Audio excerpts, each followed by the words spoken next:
Salut à tous et bienvenue sur IGTV. Alors aujourd'hui on se retrouve pour une petite vidéo comparative entre les deux classes de Dominus Class Knight. Donc oui, alors ça c'était la mauvaise surprise en fait. La mauvaise surprise c'est que on va pas pouvoir acheter un classe Dominus et puis après choisir, faire de l'aimantation et se dire tiens un coup je vais le jouer en Valiant et puis le coup d'après je vais le jouer en Castellane. Non, en fait dès l'achat il y a un choix à faire. Soit vous achetez la boîte du Castellane, donc ça c'est la version avec le plasma et puis le mini canon de Shadow Sword, soit vous le jouez en mode Valiant, et le Valiant c'est celui avec le harpon et puis le lance-flamme. Alors après la question qu'on peut se poser c'est, alors bien sûr pourquoi pas avoir fait un double kit? Je pense que c'est simplement pour le prix, hein. C'est vrai que le prix était... j'allais dire étonnamment bas, mais c'est vrai que le prix était assez bas compte tenu de la quantité, mais c'est vrai que si on replace ça et qu'on se dit que oui en effet il y aura une grappe en moins, bon tout de suite c'est un prix qui est plus justifié. Donc bah voilà, l'inconvénient c'est ça, c'est que l'inconvénient c'est qu'il faut choisir, on peut pas se permettre d'acheter le Dominus et puis de se dire bah voilà je réfléchirai après. Donc dès l'achat il faut se poser la bonne question de savoir quelle variante vous voulez. Et moi c'est la question que je me pose aussi, donc du coup je me suis dit ça pourrait être sympa, comme vous aimez bien un petit peu les vidéos un petit peu plus courtes, d'essayer de voir ça ensemble et puis de comparer en fait ces deux versions.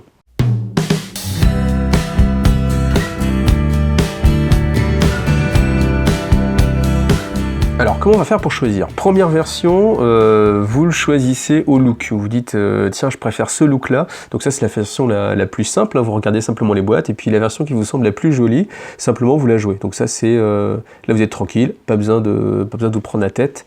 C'est la façon la plus facile. Après, si on a envie de réfléchir un petit peu aux règles, et puis de jouer justement la figurine en fonction des règles, et bien là, par contre, il faut réfléchir un petit peu. Alors, comment on peut voir ça? On peut voir ça avec le site de Warhammer Community qui a mis en ligne les deux profils d'armes. Donc on va avoir pour la version Valiant le magnifique Conflagration Canon, donc qui est un lance-flamme très puissant, et puis le Thundercoil Harpoon qui est une sorte de harpon, voilà, qui est l'arme qui met le plus de dommages a priori, hein. Donc j'ai pas été vérifié, enfin on va les croire sur parole, parce que ça met 10 dommages plus D3 Mortal Wound, donc ça peut faire un total de 13, ce qui est assez conséquent. Alors après, cette petite analyse rapide, elle va se baser uniquement sur le fait que je connais pas les stratagèmes qui pourraient être développés. Je sais pas, on peut imaginer qu'il y a un stratagème qui fasse tirer 2 fois le lance-flamme, par exemple, ou des choses comme ça. Donc là, je vais vraiment me baser uniquement donc, sur aucune règle spéciale, puisqu'on peut aussi imaginer que suivant le châssis, il puisse y avoir une règle spéciale. Après, les stats, hein, c'est les mêmes, hein, ça on les a vus. Donc ça va être vraiment uniquement les deux versions d'armes. Alors évidemment, si vous jouez le Valiant, c'est que vous avez envie de vous approcher. Pourquoi? Parce que son lance-flamme, il a une portée de 18 pouces. Donc évidemment, comme tous les lance-flammes. Par contre, c'est compensé par un gros avantage, c'est que c'est une arme qui touche automatiquement sa cible. Alors nombre de tirs, 3d6, donc 3d6 ça commence à faire pas mal. Bien sûr, on pense tout de suite au tir de contre-charge. Tir de contre-charge, touche automatique, ça c'est plutôt bonnard. Après, force 7, très très bien. PA-2 et dommage 2 aussi directement. Donc ça c'est une arc, moi je pense que c'est l'arme qui me tente le plus, surtout quand je pense à la contre-charge. Je me dis mais qui va avoir envie de charger le Valiant, parce qu'il va se prendre déjà 3d6 tirs de contre-charge, touche automatique, hein, donc ça va être directement des jets de blessure, et puis après il y a toutes les autres armes qu'il peut avoir, hein, donc les battle canons sur les épaules, lance-missile, je suis pas sûr qu'on a envie d'en tirer un, parce qu'en fait c'est un nombre limité, plus les deux fuseurs. Bon voilà, on peut se dire qu'on n'a pas envie de le charger, donc ça c'est plutôt cool. Après l'inconvénient bien sûr c'est qu'il faut qu'il se rapproche. Il faut qu'il se rapproche d'autant plus avec son Thundercoil Harpoon, donc ça c'est la deuxième arme, l'arme la plus puissante jamais sortie dans 40 000, hein, dans ce qu'ils nous disent. Donc là, la portée c'est encore plus faible, c'est 12 pouces, portée d'un pistolet. Tire une seule fois, donc là il ne faut pas rater son tir. Par contre évidemment force 16, donc ça veut dire que vous blessez sur du 2+, tout ce qui est rendu ensuite. Et il n'y a pas beaucoup de choses qui sont plus qu'enduit ensuite, hein. La plupart des choses sont rendues ensuite, ça veut dire que vous êtes assuré quasiment de faire du 2+ pour toucher. Ensuite, PA-6, donc là vous êtes quasiment assuré aussi que l'autre, hormis s'il a une sauvegarde invulnérable, évidemment, de causer des dommages. Et donc les dommages, c'est astronomique, c'est 10 dommages directement. Et si vous réussissez à blesser, vous rajoutez D3 mortal, blessure mortelle. Donc ça va être un minimum de 11 jusqu'à 13. Voilà, c'est plutôt pas mal, sachant que la petite règle spéciale, c'est que vous pouvez relancer le jet pour toucher, évidemment, on n'a qu'un seul tir, sur les véhicules ou les monstres. Donc, ce qui est plutôt correct, parce que bien sûr, hein, cette arme-là, on va avoir envie de l'envoyer contre un véhicule ou un monstre, hein, pour essayer de le fumer en une seule fois. Alors après, je ne sais pas si au niveau des armes de carapace, on pourra les modifier ou pas, c'est-à-dire est-ce qu'il y aura une version où on pourra mettre 2 battle canons, un lance-missile, ou alors 3 battle canons, ou 6 missiles. Donc on va vraiment se baser, hein, sur la comparaison que sur les armes principales, hein, les 2 armes qui portent à chaque bras. Donc si maintenant on va regarder le Castellane il a d'abord son plasma décimator. Donc comme toutes les armes à plasma de l'Imperium, elle a 2 modes de tir, mode standard, donc 48 pouces, lourde 2d6, force 7, PA-3 et dommage 1.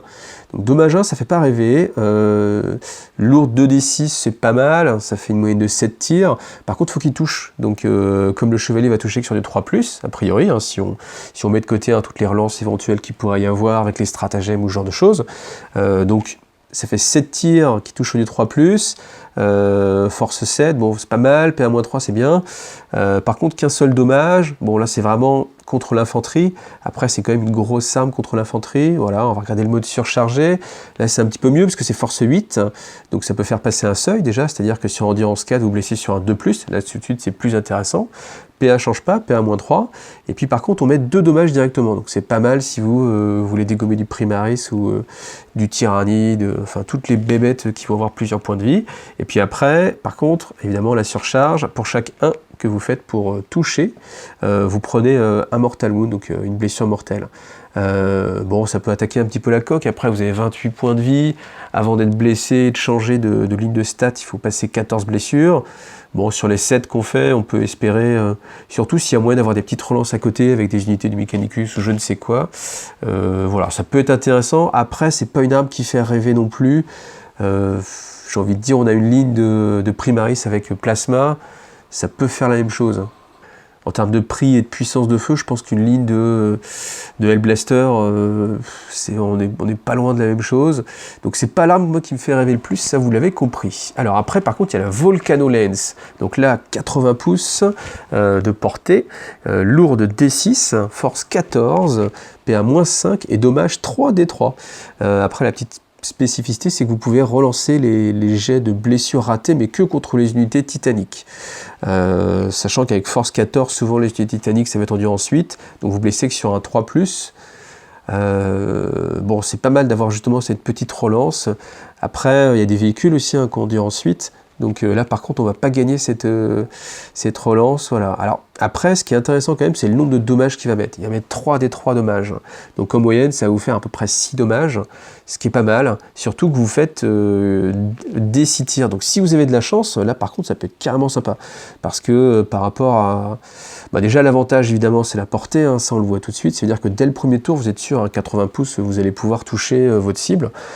Et voilà, c'est un peu là qu'on peut vraiment les comparer entre le Castellane et le Valiant. Donc le Valiant, lui, il va lui falloir au moins un tour, hein, pour qu'il s'approche de l'adversaire, parce que évidemment, quand vous allez le placer, l'adversaire, il va pas aller tout près, hein. Il va pas aller dans la portée effective du lance-flamme, parce que je pense que le lance-flamme, c'est vraiment l'arme la plus impressionnante, surtout avec ses touches automatiques encore, hein, je rappelle, ça fait une grosse différence. Et 3 des 6 tirs en plus, c'est plutôt costaud. Par contre, évidemment, si il éloigne, il fait une bulle autour, c'est un peu une unité d'interdiction, donc c'est un rôle qui est important. Après, faut voir comment le jouer. On a envie d'aller au corps à corps, mais après on peut aussi vouloir protéger les objectifs. C'est vraiment assez compliqué de faire un choix entre les deux. Vraiment, je pense que le choix, c'est est-ce que vous avez envie de foncer, quitte à vous exposer au plasma, aux fusions à courte portée, ou même aux charges, hein, qui peuvent vous faire mal, ou alors est-ce que vous voulez plutôt la jouer fond de cours, avec le Volcano qui va lancer ses D6 tirs tous les tours.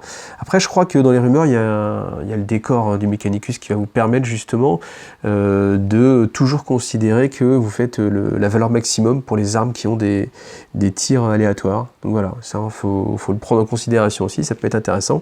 Mais encore une fois, avec le lance-flamme, ça le fait aussi. Donc voilà, et écoutez, moi de mon côté, je pense que si à choisir, je pense que je vais partir quand même sur le Valiant, ne serait-ce que par rapport au reste de ma liste d'armées, si je me mets à jouer full chevalier. histoire d'avoir vraiment de l'antipersonnel. Et je pense qu'en termes d'antipersonnel, encore une fois, le lance-flamme, c'est la fête, l'ultra fête. Et c'est lui qui me plaît le plus. Après, je pense que j'aurais bien aimé faire un mix avec le Volcano pour être sûr de toucher quelque chose. Et puis, il met quand même pas mal de dommages. Et puis, le lance-flamme. Mais bon, comme on n'a pas le choix et qu'il faut bien faire un choix, et puis après, même en termes de look, je trouve ça assez sympa aussi, la pression psychologique aussi que peut avoir le harpon. L'adversaire, il se dit vraiment, c'est chaud, faut pas que ça passe, et ça peut encore une fois le faire réfléchir à approcher des unités, même un gros mortarion ou ce genre de choses. Bon, après, vous avez toujours la vulnérable. Bon, voilà, ça c'est le petit jackpot. Donc voilà, eh ben écoutez, dites-moi dans les commentaires ce que vous préférez jouer, quelle boîte vous allez plutôt préférer acheter. Alors enfin, c'est vrai que c'est un peu dommage, hein, pour reprocher de ne pas avoir les deux boîtes, c'était un petit peu la mauvaise surprise, enfin les deux variants dans la même boîte. Après je pense que du coup le kit aurait coûté plus cher. Donc voilà pour cette petite vidéo assez rapide. Dites-moi aussi dans les commentaires, hein, si c'est le genre de vidéo que vous aimez bien. A priori vous aimez bien les petites vidéos comme ça, donc je vais essayer d'en faire un petit peu plus. Comme ça me permet aussi de sortir un peu plus de vidéos, de parler d'un peu plus de choses, et puis d'y passer moins de temps aussi. Voilà, donc faites bien votre choix, abonnez-vous si vous n'êtes pas abonné, et puis rendez-vous dans une prochaine vidéo. Salut les gars!